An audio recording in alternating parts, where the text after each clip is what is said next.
The text from my brother Marcus arrived at 11:47 p.m. on Thursday. Easter brunch is family only. Don't come. My new boss Richard Chin will be there with his wife. Your retail job would honestly be embarrassing. Mom agrees. We're trying to make a good impression. I stared at my phone in my corner office on the 42nd floor of the Meridian Tower. Through the floor-to-ceiling windows, downtown stretched out like a circuit board of lights. My executive assistant had left the Wall Street Journal on my desk, the one with my face on page 3. Tech's quiet disruptor. How Maya Torres built CloudSync into a $340 million enterprise. I replied with one word, okay. Marcus didn't know. None of them knew. For 3 years I'd let my family believe I was still working retail at the electronics store where I'd started at 19. I'd let them dismiss me, patronize me, exclude me from their social climbing. What would you do if your family was about to humiliate themselves in front of the person who could end their career? Drop a comment below. But Richard Chin wasn't just Marcus's new boss. Richard Chin was my vice president of strategic partnerships.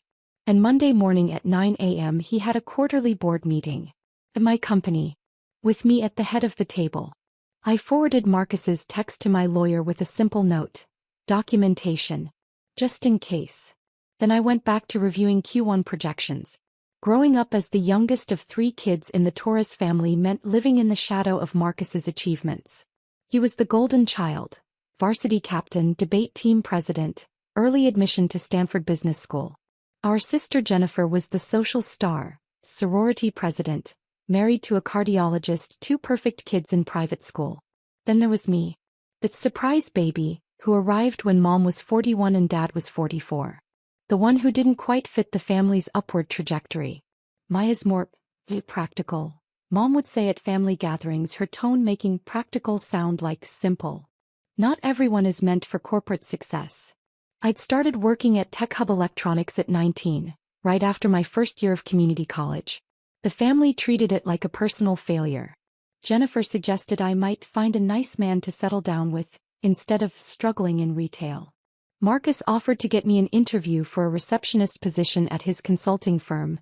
Entry-level obviously, but better than retail. What they didn't know was that Tech Hub's owner, Gerald Park, was a retired Silicon Valley engineer who saw something in me. While I sold laptops and smartphones to customers during the day, Gerald taught me about systems architecture, cloud computing, and enterprise software in the back office after closing. You've got the mind for this, he'd said one night when I debugged a complex inventory system issue. Have you ever thought about building something? I had. Constantly. By age 22 I'd taken every online course I could find.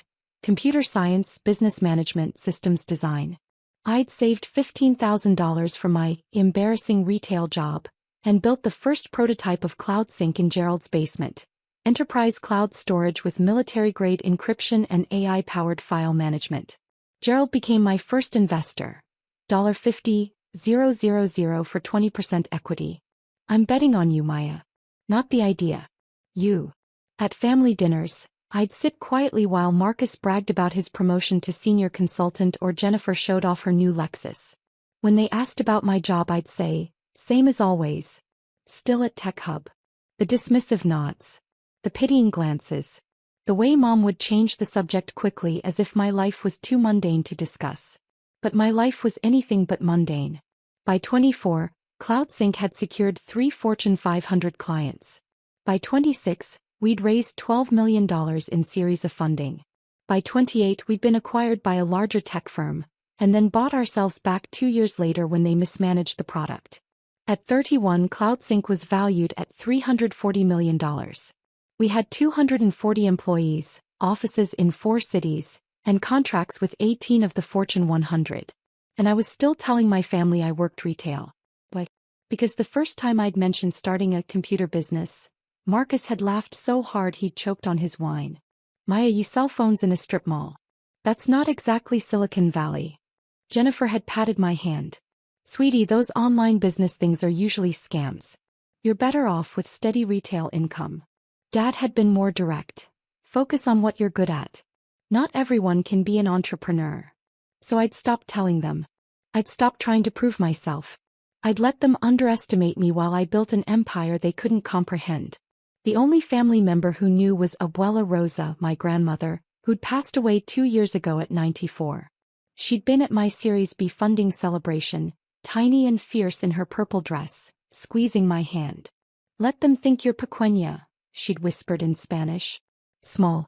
Then show them you're gigante when it matters." I'd kept my promise to her. I'd stayed small. Invisible.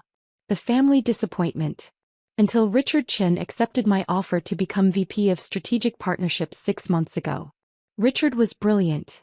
Stanford MBA, former McKinsey consultant, incredible network in enterprise sales. I'd recruited him away from a competitor with a $450,000 salary, full benefits and equity options that would be worth millions when we went public. During his interview, Richard had mentioned his wife's Easter brunch tradition. "Big family thing. My wife Sarah loves hosting. She invites our families, some colleagues." "Sounds nice," I'd said neutrally. I'd had no idea that some colleagues would include my brother. Marcus had been hired 2 months ago as a junior account manager at Stratford Consulting, one of CloudSync's clients. Small world. Except I'd deliberately stayed away from that account, letting my sales team handle it. When Marcus mentioned his new boss Richard Chin at Christmas dinner, bragging about working with C-suite executives at major tech companies, I'd simply smiled and asked him to pass the potatoes. "You wouldn't understand corporate dynamics," he'd said with that familiar condescending tone. "It's complex." "I'm sure it is," I'd replied. Jennifer had jumped in. "Marcus is being groomed for partner track. Unlike some people, he's serious about his career." Mom had nodded approvingly. Dad had raised his glass. "To Marcus. The son who made us proud." I'd excused myself early, citing an early shift at the store. In my car I checked my phone. 23 emails about our upcoming board meeting. A text from Richard confirming his Monday morning presentation. A message from our CFO about our preliminary Q1 numbers. Up 47% year over year. I'd driven home to my penthouse, the one my family had never seen, and worked on strategic planning until 2 a.m. That was 3 months ago.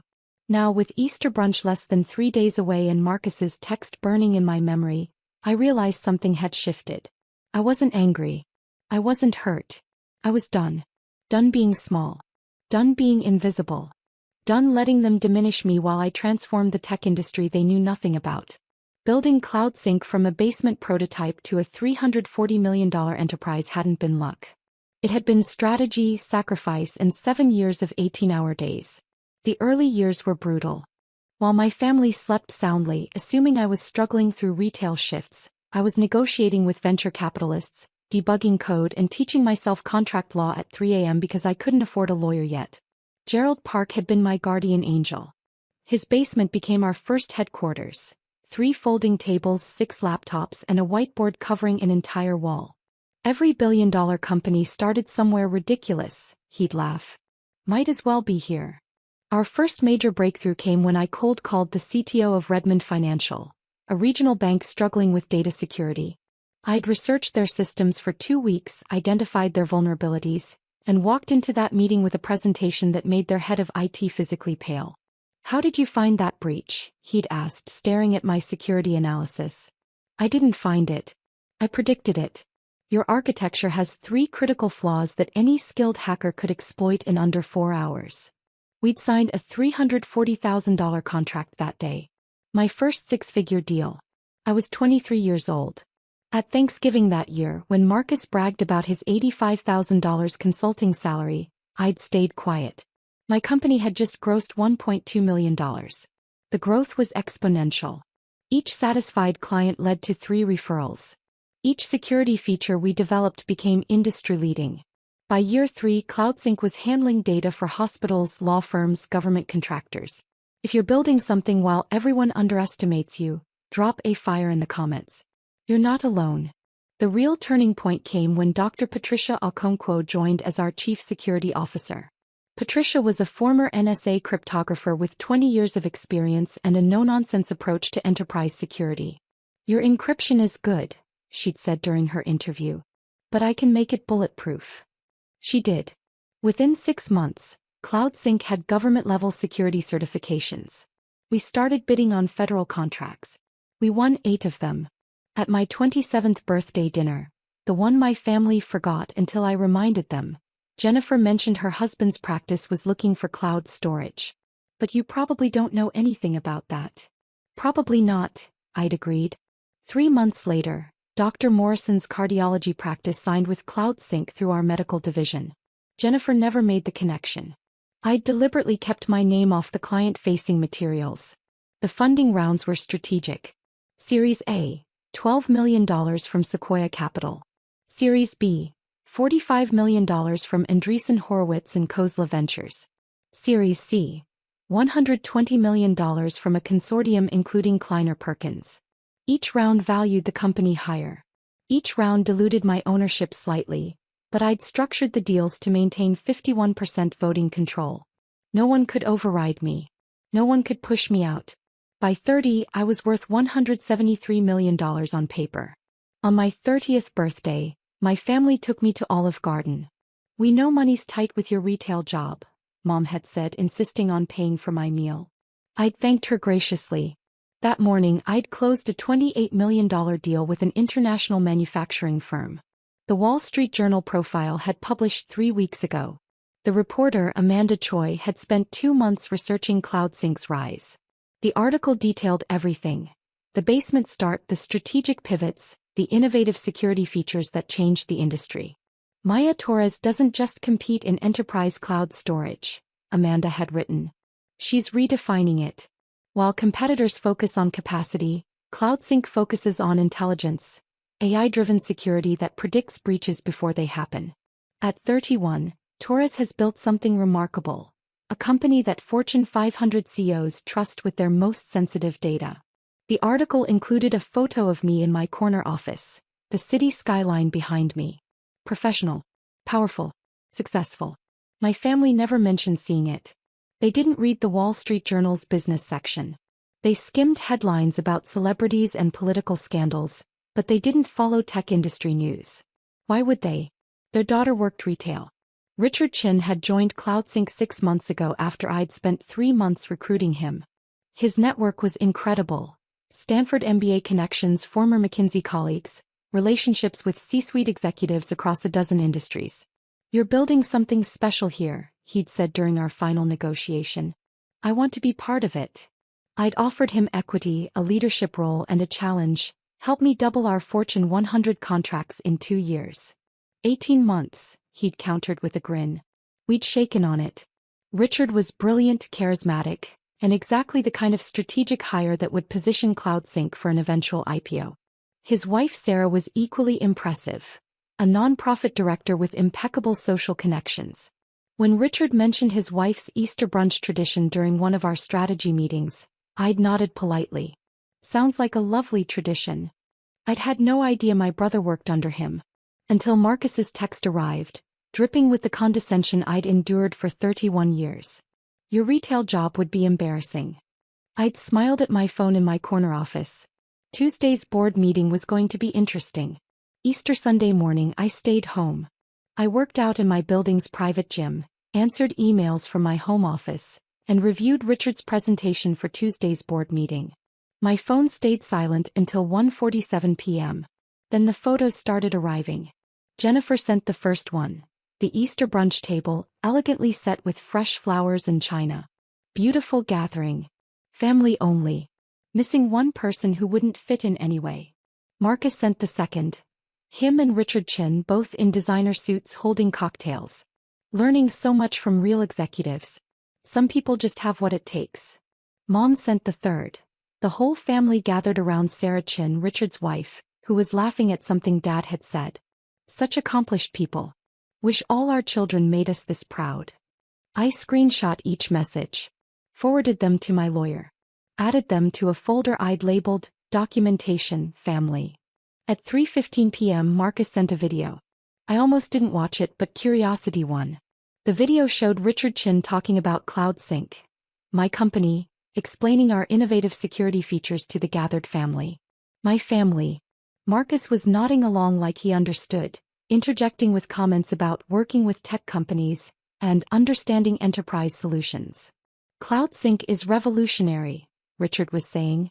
The CEO is brilliant. Absolutely brilliant. Young, strategic, ahead of the curve on AI integration. You work with the CEO? Dad asked, impressed. Directly, Richard confirmed. She's extraordinary. Completely transformed how Fortune 500 companies think about data security. Jennifer's voice was sharp. The CEO's a woman? Maya Torres, Richard said. 31 years old. Built the company from nothing. She's probably the most impressive executive I've ever worked with. The video went silent. Then Marcus's voice, condescending. Must be nice having family support. Probably had family money to start with. I replayed that part 3 times. The irony was so perfect it was almost painful. At 6:30 p.m. Marcus sent a final text. Richard said CloudSync is hiring. Obviously too advanced for someone like you, but thought I'd mention it. If you ever want to move past retail. I sat in my penthouse living room, the one with the view of the harbor, the one worth $2.3 million that my family had never seen, and made a decision. Tuesday's board meeting started at 9 a.m. Richard would be there presenting Q1 partnership results. Our CFO would present financials.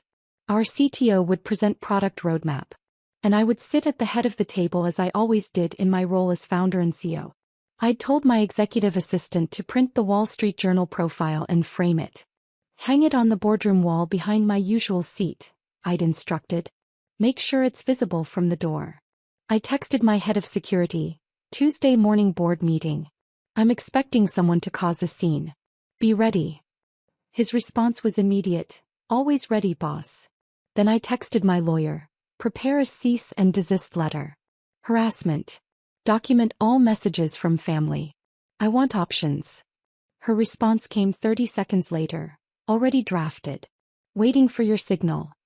I poured myself a glass of wine, a 2015 Bordeaux that cost more than Marcus's monthly rent, and raced it to the empty room.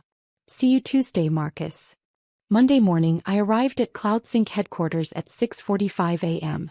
The Meridian Towers lobby was quiet, just security guards and early bird executives heading to their own offices. Morning, Miss Torres, the head security guard greeted me. Morning, James. How's your daughter's college search going? His face lit up. Georgia Tech accepted her. Full ride for engineering. That's wonderful. Send me her information. We have a summer internship program she might be interested in. This was who I was. This was the person my family had never bothered to know. In my office I prepared methodically. Every document organized. Every financial report reviewed. Every talking point refined. My executive assistant, Michelle, arrived at 7:30 with coffee and a knowing look. Big day. Could be interesting. Richard seems nervous about his presentation. Keeps emailing questions about the projections. He'll be fine. Richard always over-prepares. It's why I hired him. Michelle hesitated at the door. Maya. The Wall Street Journal profile is up in the boardroom. Right behind your seat. It's prominent. Good. She smiled. You're really doing this. I'm really doing this. At 8:15 I called Dr. Patricia Okonkwo, our Chief Security Officer. Patricia, you're attending the board meeting this morning, correct? Wouldn't miss it. Heard we might have some drama. Possibly.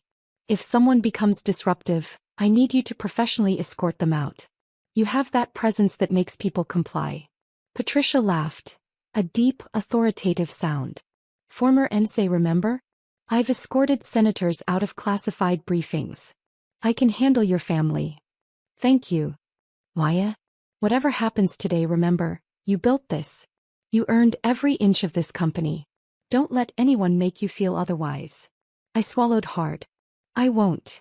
At 8:45 I walked to the boardroom. The Wall Street Journal profile hung perfectly. My face, the headline, the detailed article about CloudSync's rise. Impossible to miss from the doorway. I sat at the head of the conference table. Checked my phone one last time. Marcus had sent another message at 7 a.m. Another boring day at the retail store for you, I guess. Meanwhile, I'm presenting to actual executives. Different worlds, Maya. Different worlds.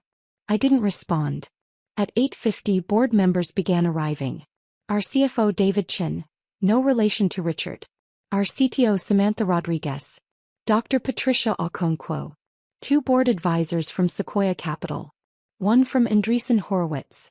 Drop a comment if you've ever prepared for the moment when someone who underestimated you finally sees the truth. Morning, everyone, I said calmly. Let's have a productive meeting. At 8:57, Richard Chin entered, carrying his laptop and a confident smile. He was dressed impeccably, navy suit, crisp white shirt, probably preparing to impress the board members he'd be presenting to. He looked up from his laptop. Saw me at the head of the table. Saw the Wall Street Journal profile behind me.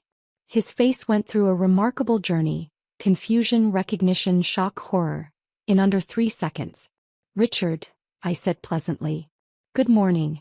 Ready for your Q1 presentation? He opened his mouth. Closed it. Opened it again. Why, Torres. That's me, I confirmed. We should probably start. We have a full agenda. The color drained from his face. You're my boss's sister. Half-sister technically. Different mothers. But yes. Your brother said you work retail. He said you work at some electronics store. I smiled. I did. I started there when I was 19. Best decision I ever made. That's where I met Gerald Park, who became my first investor. Richard sat down heavily in his seat. His hands were shaking. Let's begin, I said and opened the meeting. Richard stumbled through his presentation. His usual polish was gone, replaced by nervous stammering and constant glances in my direction. The board members exchanged confused looks. This wasn't the confident VP they were used to seeing. Richard, I said gently when he lost his place for the 3rd time. Take a breath. Your numbers are excellent. Q1 partnerships exceeded projections by 47%. You should be proud. He nodded, swallowed hard, and managed to finish the presentation. David, our CFO, presented next. Revenue up. Operating costs down. Profit margins expanding. CloudSync was performing exceptionally. At 10:15 we took a break. Richard approached my seat immediately. Paya, I need to explain. Nothing to explain, I said calmly. You didn't know. Marcus never mentioned I exist in any professional capacity, did he? He talks about his disappointing sister who works retail and can't get her life together. He says his parents are embarrassed by you. Sounds accurate to his perception. But you're... Richard gestured helplessly at the boardroom, the profile behind me, the financial reports showing a $340 million company. You're this. I'm this, I confirmed. I've been this for 7 years. I just didn't bother correcting my family's assumptions. Why not? I considered the question. Because their assumptions told me everything I needed to know about who they really are. And because building this, I gestured to encompass CloudSync, was more important than winning arguments at family dinners. Richard sat down across from me, his head in his hands. Your brother talked about Easter brunch this morning. He was bragging about how he kept you away because you'd embarrass him in front of me. I saw the text. He has no idea you could fire me right now. Fire him. Destroy both our careers with a single email. I agreed. But that's not who I am. What are you going to do? I pulled out my phone. Showed him the screenshots. The messages. The photos from Easter brunch. The video of him praising CloudSync while my family sat there clueless.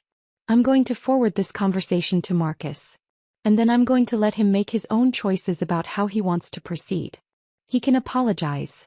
He cannot apologize. He can double down on his condescension. His choice. Richard looked ill. He'll panic. Probably. He'll call me. Scream at me. Demand to know why I didn't tell him. You didn't know to tell him. Not your fault. My wife. Oh God, my wife. Sarah invited your whole family to Easter brunch. She was so excited to meet Marcus's accomplished parents and sister. She kept asking me why you weren't there. What did you tell her? That you must be busy. I assumed. I thought maybe there was family tension I shouldn't ask about. Smart instinct. At 10:25 we reconvened. The rest of the meeting proceeded smoothly. Product roadmap approved. Budget allocations finalized. Q2 projections reviewed. At 11:47 I adjourned the meeting.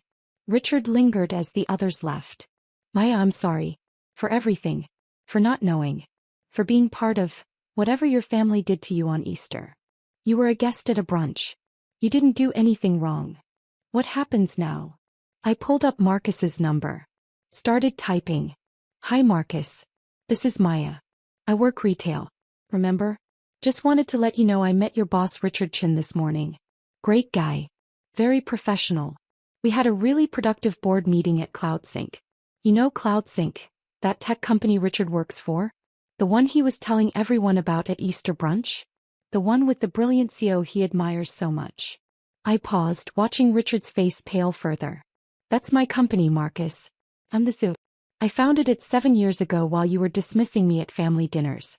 I built it to $340 million while you were suggesting I find a nice man to settle down with. I'm Richard's boss. I control his career. I control the contracts your consulting firm desperately wants to maintain with us. Another pause. Your Easter text suggested I'd be embarrassing. You were right. But the embarrassment isn't mine. Talk soon. I showed the message to Richard. Too harsh.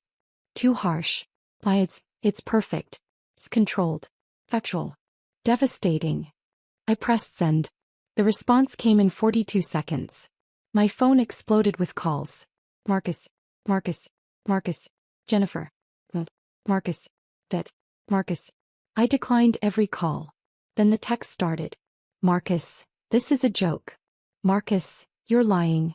Marcus, Richard, call me right now. Jennifer, what is Marcus screaming about? Mom, Maya, what did you do to your brother? Marcus, you can't be a CEO. Marcus, Richard said it's true. Marcus, how is this possible? Dad, we need to talk immediately. Marcus, you let us think you were nothing. I turned to Richard. Would you like to call him? Confirm that yes, I am actually your boss. Richard pulled out his phone slowly. This feels cruel. Does it? More cruel than texting your sister to skip Easter because her job is too low class. He dialed Marcus. I could hear my brother's voice through the speaker, high-pitched and panicked. Richard. Tell me this is a misunderstanding. Tell me Maya isn't actually. She's my boss, Marcus. She's been my boss for 6 months. She founded CloudSync. She's the CEO the Wall Street Journal profiled. She's worth over $100 million. And you told her not to come to Easter because she'd embarrass you. Silence on the other end. Then, you work for my sister? I work for one of the most brilliant executives in tech. Who happens to be your sister? Yes. Why didn't you tell me? Because you never asked. You talked about your disappointing sister in retail. You never mentioned her name. I had no way to know you were talking about Maya Torres, my CEO. I need to fix this. That's between you and her. Richard hung up. Looked at me with something like awe. You're enjoying this. I'm not enjoying it. I'm ending it. There's a difference. My phone rang again. Marcus. I answered on speaker. Maya, please. Let me explain. Nothing to explain. You told me not to come to Easter. I didn't come. You told me I'd be embarrassing. You were protecting your reputation. I respect that. I didn't know. You didn't know because you never asked. In 7 years of building this company, you never once asked me a real question about my life. None of you did. You thought I was nothing. You thought I was beneath you. You thought retail was the ceiling of my ambition. I paused. You were wrong. What happens now? To my job? Richard's your VP and I work on his team and our firm has contracts with CloudSync. Your job is fine. Richard's job is fine. Your firm's contracts are fine. I don't punish people professionally for personal issues. That's not how I run my company. The relief in his voice was palpable. Thank you. But Marcus, we're done. Personally. No more family dinners where I'm the disappointment. No more dismissive texts. No more exclusions because I don't meet your standards. We're professional contacts now. Nothing more. Maya, you're my sister. I'm your sister who you told to skip Easter. Who you called embarrassing. Who you've dismissed for a decade while I built an empire. I'm done being small for your comfort. Silence. Then quietly, I'm sorry. I know you are. But sorry doesn't undo years of being treated like I'm worthless. I paused. I need to go. Board meetings don't run themselves. I hung up. Richard was staring at me. That was the most controlled demolition of a relationship I've ever witnessed. I learned from the best. You should see how I negotiate with hostile investors.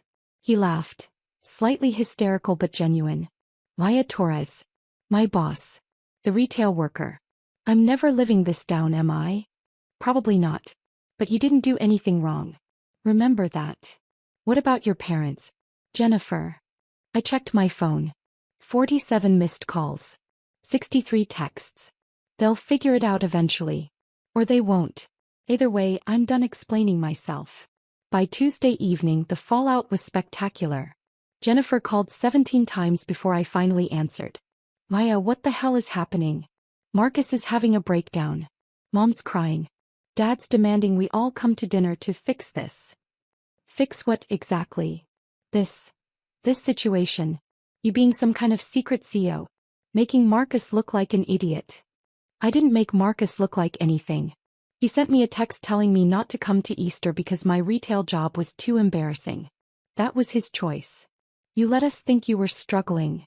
I let you think whatever you wanted to think. You never asked. None of you ever asked real questions about my life. Because you worked at Tech Hub. You said you worked at Tech Hub. I do work at Tech Hub. Gerald Park, the owner, is on my advisory board. I keep an office there. I mentor his new hires. I just don't work retail at Tech Hub anymore. I haven't for 7 years. That's deceptive. Is it? Or is it strategic privacy from a family that spent a decade making me feel worthless? Jennifer went quiet. Then, we never made you feel worthless.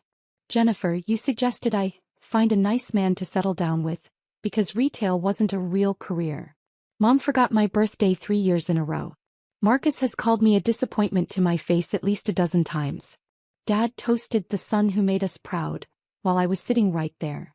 We were trying to motivate you. You were trying to dismiss me. There's a difference.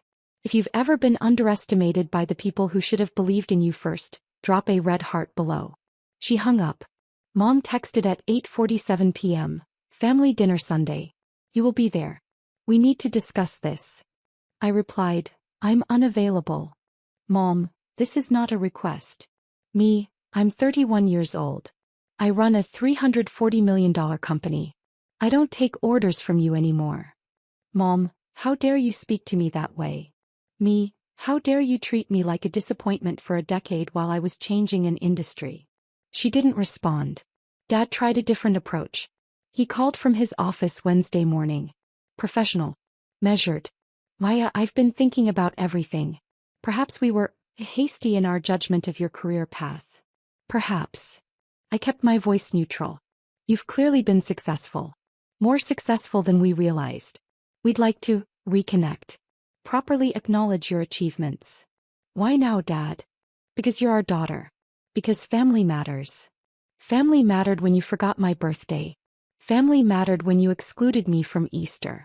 Family mattered when Marcus told me I was too embarrassing to be around his boss. Where was family matters then? We made mistakes. You made choices. Conscious choices to diminish me. To exclude me. To treat me like I was beneath you. What do you want from us? I considered the question. Nothing. I don't want anything from you anymore. I stopped waiting for your approval when I signed my first major contract. I stopped needing your validation when Forbes featured me in their 30 under 30 list. I'm done. Maya. We can be cordial at eventual family events. Professional. Distant. But we're not going back to how things were. Because how things were almost destroyed me. I hung up before he could respond. 3 months passed. CloudSync's Q2 numbers exceeded projections by 62%. We signed 8 new Fortune 500 contracts. Richard Chen's partnerships division became the fastest-growing segment of the company. Richard and I never discussed Marcus again. But Sarah Chen, Richard's wife, sent me a handwritten note. Maya, Richard told me everything. I'm horrified by how your family treated you. I'm even more amazed by what you've built. If you ever want to come to brunch, the real kind where everyone actually respects each other, you're always welcome. Sarah. I framed that note. Hung it in my office next to the Wall Street Journal profile. Marcus sent an email in late June. Maya, I've spent 3 months thinking about everything. I was wrong. Not just about Easter but about everything. I spent your whole life treating you like you were less than me. Like success meant climbing the ladder I was climbing. I never bothered to look around and see you were building your own ladder. One that went much higher than mine ever could. I don't expect forgiveness. I don't expect us to be close. But I wanted you to know, I'm proud of you. I'm in awe of what you've built. And I'm ashamed it took me 31 years and a massive public humiliation to see it. If you ever want to grab coffee, I'm buying. If you never want to see me again, I understand that too. Marcus. I read it 3 times. Forwarded it to my therapist. What do you think? Her response, what do you think? I thought about Abuela Rosa. About her advice to stay pequeña until it mattered. About her pride in my success. Pride that never wavered, never conditioned on anything except me being me. I thought about Gerald Park, who'd seen potential in a 19-year-old retail worker and invested his money and time into helping me become who I was always meant to be. I thought about the 240 employees at CloudSync who depended on me, who trusted me, who built their careers on the foundation I'd created. And I thought about Marcus's text, your retail job would be embarrassing. I replied to his email. Marcus, I appreciate your email. I believe you're sincere. But rebuilding trust takes time. Years of dismissal don't get erased by one apology. If you're serious about understanding what you did, start here. Therapy. Real therapy. Work through why you needed to diminish me to feel successful. Work through why our parents' approval mattered more than basic human decency toward your sister. If you do that work, actually do it, not just talk about it, we can grab coffee in a year. Maybe 2. Until then, be good at your job. Be kind to the people who report to you. And remember, the person you're dismissing today might be your boss tomorrow. Why? He didn't respond immediately. Good. Meant he was thinking. On the anniversary of that Easter text, 1 year later, I hosted my own brunch. Gerald Park. Patricia Okonkwo. Richard and Sarah Chin. Michelle, my executive assistant. The Sequoia Capital partners who'd believed in me early. 20 people who'd seen my potential before I'd proven it. 20 people who'd invested in me. Financially, emotionally, professionally, when I was still just someone with an idea and determination. We raised glasses in my penthouse dining room. The harbor stretched beyond the windows. CloudSync's latest valuation, $6.80, had been announced that morning. To the people who believed, I said. To the people who built, Gerald Park added. To Maya, Patricia declared. Who proved that the best revenge is living well. We drank. We laughed. We celebrated not just success but the journey that made success meaningful. My phone buzzed. A text from Marcus. Therapy appointment scheduled. This is harder than I expected. Thank you for pushing me toward it. I smiled. Typed back. Proud of you for trying. Maybe someday we'd have that coffee. Maybe someday we'd rebuild something from the ruins of our relationship. But today I had everything I needed. If this story resonated with you, drop a comment about a time when someone who underestimated you finally saw your true worth. Your story matters. And remember, the people who dismiss you today are just giving you permission to succeed without them. Use that freedom wisely.